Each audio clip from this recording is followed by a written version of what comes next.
Hello Sagittarius, this is Tan from Artemis Oracle doing your reading for April 2025 to see what good is coming towards you. Let's see what messages come up for you, Sagittarius. Okay, ooh, okay. Ooh, wow.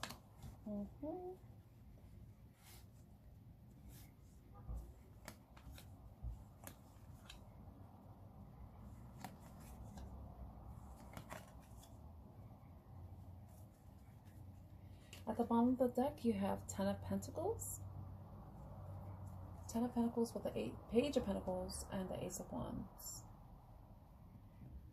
Okay, so it may be a project, something that you created, an idea that you've invested in, that you started in, that's going to bring some growth, or you've already seen some progress and that's going to lead to financial abundance, family, generational wealth, prosperity, stability, and security. So the Fool, you have the Fool with the Ten of Cups. So it's like you're starting something from scratch and you're going in with this mentality that it's going to be happy, that it's going to be bright, that there's going to be happiness, harmony, peace, and something positive to look forward to.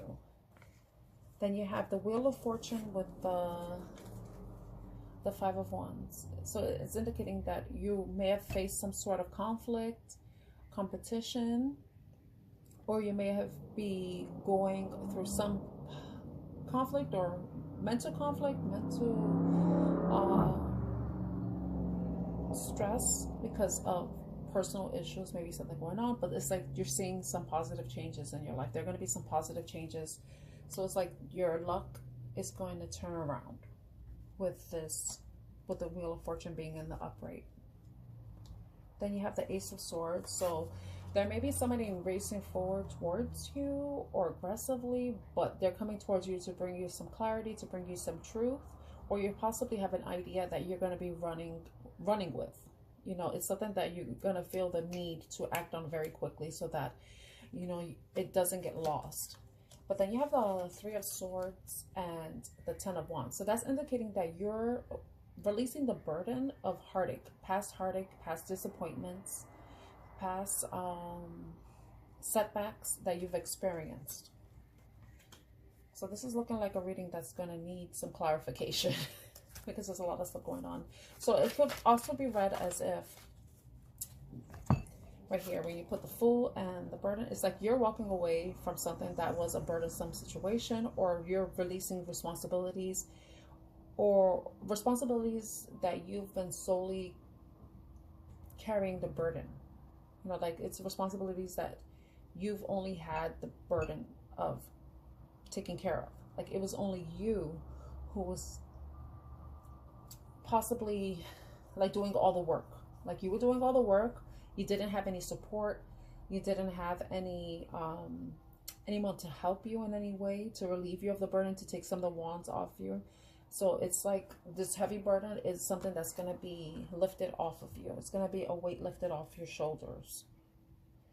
But with the Fool and the Ace of Swords, with the conflict, with the Five of Wands and the disappointment for the Three of Swords, is indicating that also that, you know, you've gained some clarity about some conflict and some past pain, but it's like you're also leaving that behind. Because if you look, the Fool is like has his back turned toward this. It's like whatever you cut out, whatever you're healing from, with the Ace of Swords and the Three of Swords essentially being the Four of Swords, is allowing you to be to find some sort of respite, a break, take a break away from what isn't necessarily helping you feel happy or free. You know, it's like now you're moving towards a carefree attitude, moving towards basically not giving a fuck. You know, you wanting to start over and leave the past behind. You know, you're releasing the burden of the past so that you can free yourself and go towards what you really want, which is the Ten of Cups, happiness. You want to see fortune. You want to see things turn in your favor, you know. So that's possibly the Knight of Swords. You're just basically just making a very aggressive decision to cut out anything that is no longer serving you. You walking away from people, places, or things that aren't bringing you happiness, that are weighing you down, causing you to feel stressed, dissatisfied with life, always having to face conflict. You're leaving that behind. That's what it's looking like. So I want, like, if these cards want to talk. That was a Hierophant. Okay, let's see. So the Hierophant is a spiritual advisor. So you may be turning to your spirituality. You may be looking towards learning something new. Maybe going to church. You know, taking a more what am I gonna say? Taking, like, you give, like, just like not giving any more thoughts. That was the Eight of Wands. And what else?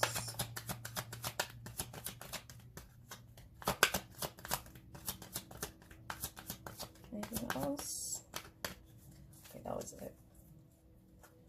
You have the Page of Swords at the bottom of the deck. You have the Judgment card with the Eight of Wands.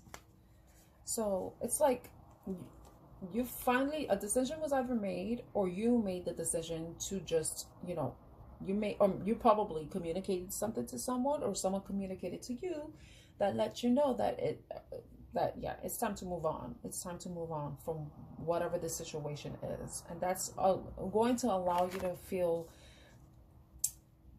a sense of liberation during April. Now you're going to be able to enjoy April, because whatever happened in the past is going to stay in the past, and you're going to be taking a different approach, a different mindset moving forward into April 2025.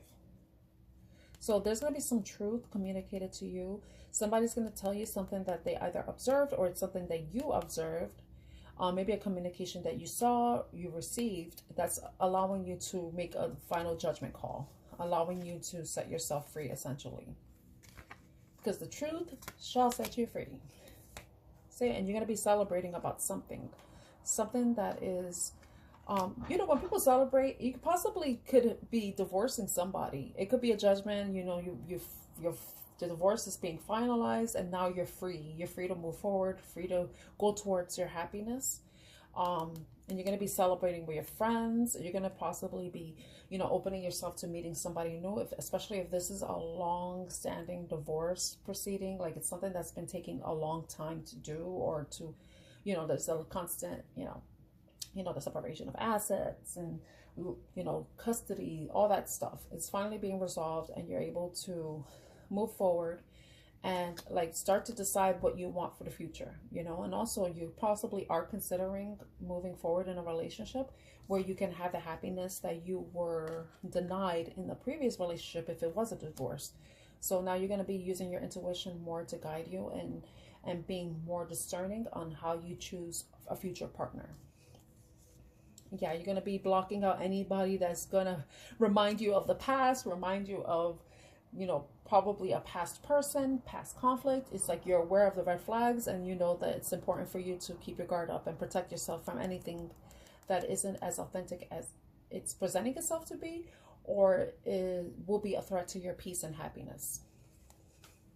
Yeah, you're going to be manifesting something new, and you're manifesting something. It's something that you've been wanting for a while. Maybe you're healing, and you're manifesting a relationship that will be healing, something that will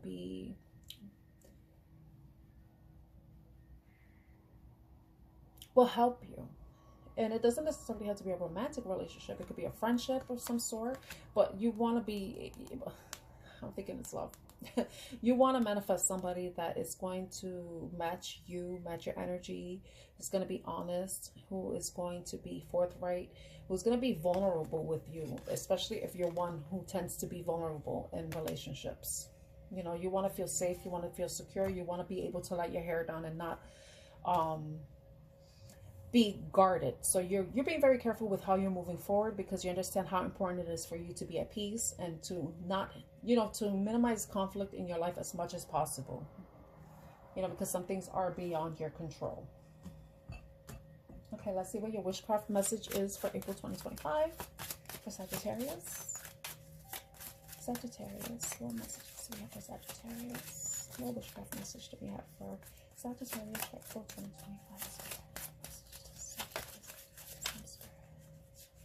2025? Ooh, okay.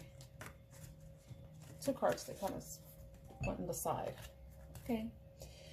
Happy magic for pets. Animals are my friends. I'm kind of loving to them. So you may be considering getting a pet if you've given up on love.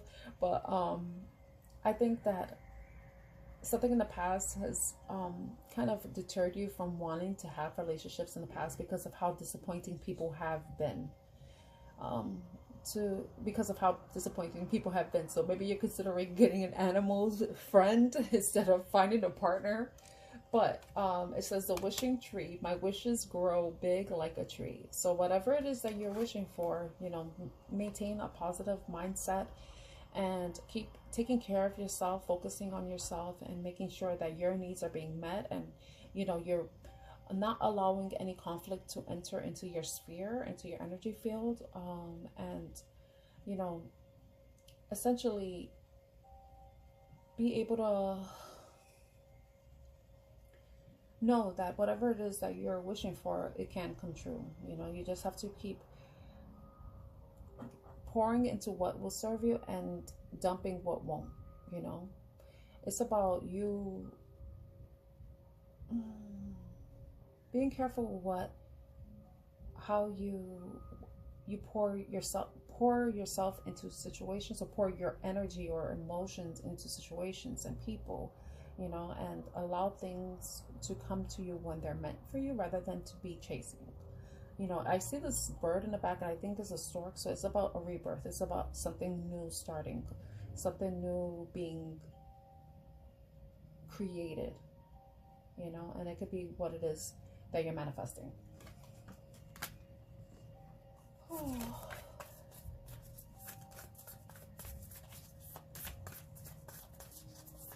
You get a Divine Masters card for Sagittarius. Divine Masters card for Sagittarius. Spirit.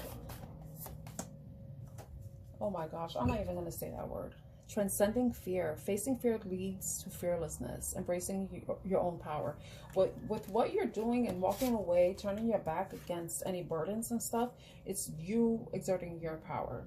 It's you realizing that you are the creator of your own happiness, and that you get to decide what you allow to stress you out and what you don't. And you're choosing. That's your power. You're embracing your power, and you're taking very making decisive and executive decisions that are for your benefit, Okay, let's see what your Divine Animal Spirit card is. Divine Animal Spirit card. What's the Divine Animal Spirit for Sagittarius? What's the Divine Animal Spirit for Sagittarius? Strategy. So whatever it is that you're trying to manifest, it's going to require you to be a little sly, a little secretive, and work on this independently, because that's a red fox. And the red fox is someone who tends to be business savvy, someone who knows how to be strategic in their movements and how they gain access to resources. So this may be a time for you to be strategic in how you move forward with your life. Now that you know that you are embracing your power and knowing that you get to decide what you allow into your life and what you keep out. So you're being very strategic about that. That's how you protect your happiness. That's how you protect your peace of mind. Okay, what's the talisman message for Sagittarius? What's the talisman message for Sagittarius? What's the talisman message for Union? Ooh, okay. Union. So if this is something that you're manifesting, you possibly are going to be meeting someone in April 2025. And I picked up this card, and underneath is somebody that you're going to be seeing results with, somebody that you have been spending time with, and you're seeing that there's something coming of it, or you believe that something could come of it, and you're considering making a love offer, you know, or making a gesture towards somebody, possibly offering, you know, inviting them out on a date. So I'm going to look up the card union for you. Okay, wow. This card represents unity, wholeness, and fulfillment. Harmony can arise from forces that can be seen as opposite, yet they are interconnected and they work to complement each other. This card could represent friendship, teamwork. I hope you're seeing this card because of the glare. Or partnership. It's not essential to master every talent, skill, or knowledge because wow. Because our unity with like-minded people can bring the best end results. This card teaches us to trust others and their area of expertise. The heavy weight of responsibility can be divided, and the celebration of success is much sweeter when it's shared. And that's exactly what I was saying. It's like you were bearing the load. You were had all this, the weight of the responsibility on your shoulders, and you understanding how important it is to have a partner that is willing to share the burden with you, where you are working together as a team and not as ops, you know. The affirmation is we are stronger together, and I think that's one of the things that you're manifesting for yourself. So that you may be meeting somebody new in April 2025 that you can't see are the yin to your yang, you know. Okay, so I'm gonna leave a message there. I hope you enjoyed this reading, and please let me know in the comment section if it resonates. I thank you so much for watching this far into the video, and I'm wishing you an amazing, abundant, and amorous filled April 2025 Sagittarius. Take care. Bye.